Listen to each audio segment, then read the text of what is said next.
Look, let the business dictate the loyalty. Bottom line. What's happening is Rico. Salute to the business committee. Hit the like button, hit the subscribe button. We in here. Joe Crack, Jose, Fat Joe. Damn. Fat Joe's former hype man, Terrence T.A. Dixon, has filed a $20 million lawsuit filled with the nastiest details that could exist. PDF FILE-ILIA, coercion, sex trafficking, getting young ladies BBLs, the whole nine. Fat Joe's also suing him too, but we are detailing TA's lawsuit at the moment. The new lawsuit states Fat Joe took part in coercive labor exploitation, financial fraud, sexual manipulation, violent intimidation, and psychological coercion, with the claims that Roc Nation allegedly helped him cover it all. It also details alleged sexual relationships with minors. Dixon says he personally witnessed Joe Crack engage in sexual relations with children who were 15 and 16 years old. Damn!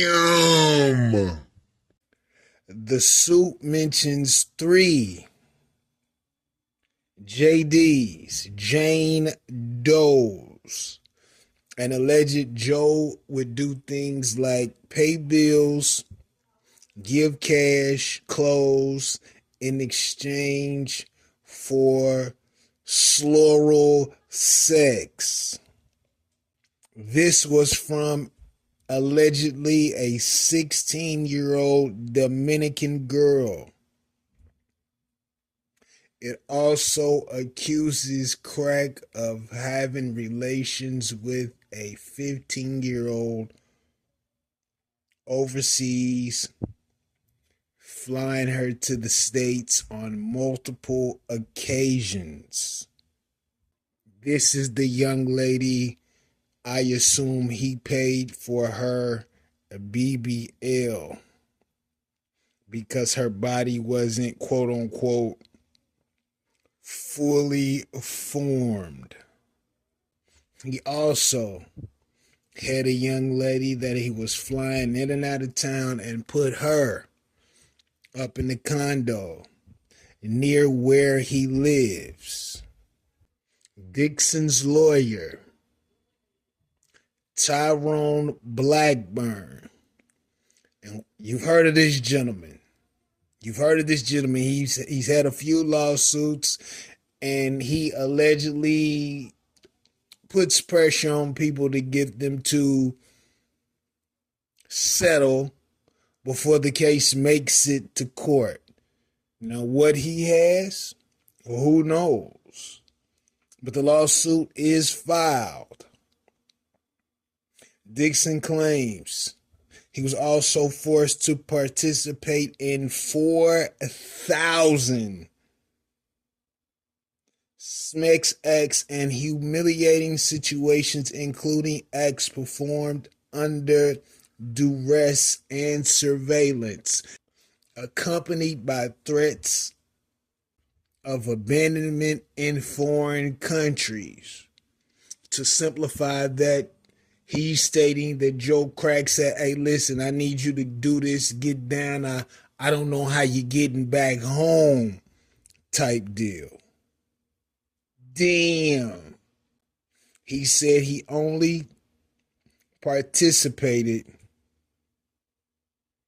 because of the death threats and fear of losing his career. Mr. Dixon also has recordings. Bruh, this is getting crazy. If he got recordings and he knows who these young ladies are and where they're located, this could be bad. And as we know, Joe Crack and Jada Kiss just started the podcast. Will this end? After the first season, after the first quarter, after the first initial entry into the podcast game.